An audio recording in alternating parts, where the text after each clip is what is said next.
Good evening, Mountaineer Nation. I'm Sam the Man, and this is The Mountaineer Effect, brought to you by GGTV.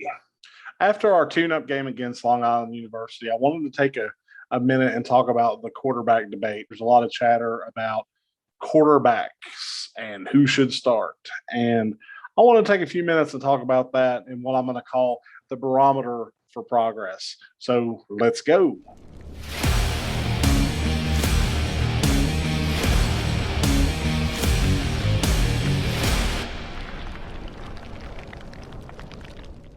Please take a second and like and subscribe to my channel here on YouTube. And if you want to, go to GGTV on Facebook and check out all of our content there. JERD Doege's not a perfect quarterback. Neither is Garrett Green. But with Doege, we know what he can do and what he can't do. And part of what he can't do is go vertical down the field. Now, that's a problem. Quarterbacks got to be able to go vertical.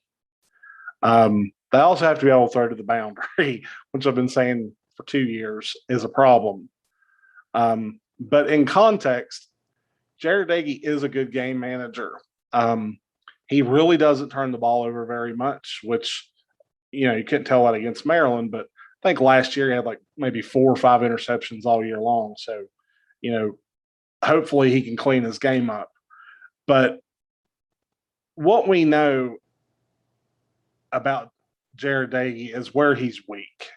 I think we can straighten that out with play calling. I think that it'll be very important for the offensive coordinator to call plays that allow JERD Doege to make throws that he's comfortable with. Something that we haven't really seen is them going over the middle. We haven't seen, any tight end utilization. I'd like to see some wheel routes, some over the middle routes by the tight ends to help loosen up that secondary just a little bit. I think that would help Doege a whole lot. Not having Mike O'Loughlin's really hurt, and I think hopefully if we can get him back this week, that'll help us a lot. And also the offensive line. I'm sure they're going to make a lot of progress from week 1 to week 3 and give Doege the time he needs to get the ball thrown. Now, with Garrett Green, he's kind of a wild card. We know he can run. He can throw okay, but his first inclination is to run. There were several plays that they ran against Long Island University where if he would have just thrown the ball down the field, things would have opened up even more than him deciding to run. And Neil Brown even said that himself, that they had scripted the plays for him when he came in the first quarter, and he don't really know how accurate he was at running those plays, which basically was a nice way of Neil Brown saying is he doesn't know the playbook, and that's a problem. And that is a problem. He's got to know what that offensive coordinator is trying to do, what he's trying to loosen up. And if he can't tell that from the quarterback position, there's no way you can start him.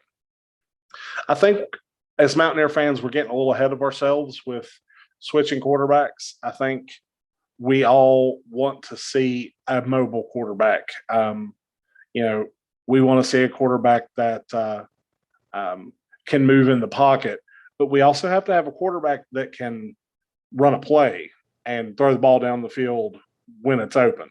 And Green has not proven that he can do that at all. That was one of the issues that I saw against Long Island University.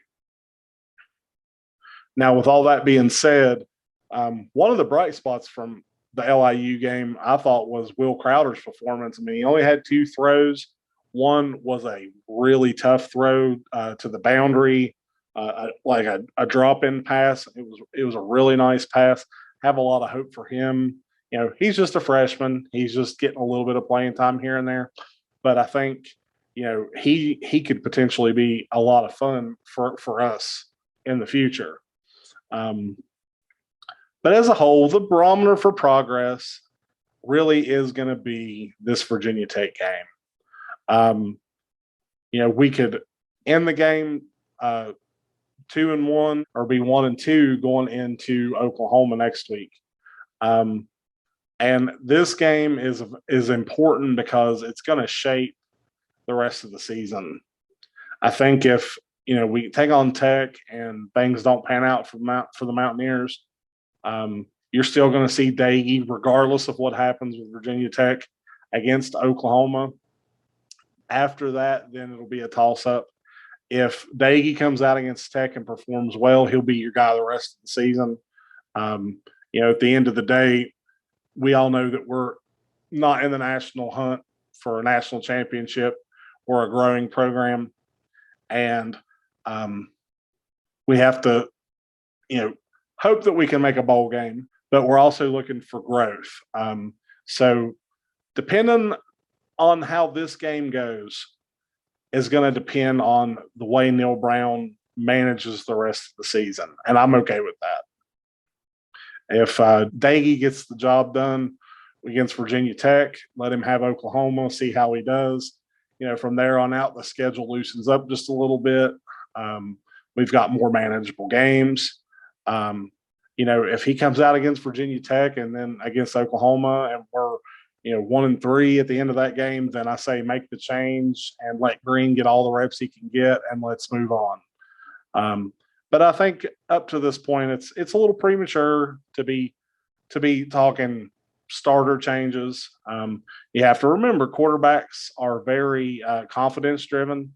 The last thing you want to do is kill the confidence of one quarterback by putting in another quarterback who's not equipped to handle the job you're asking him to do. And that's where you really can have some really big problems, especially moving into next year and the portal and all those things.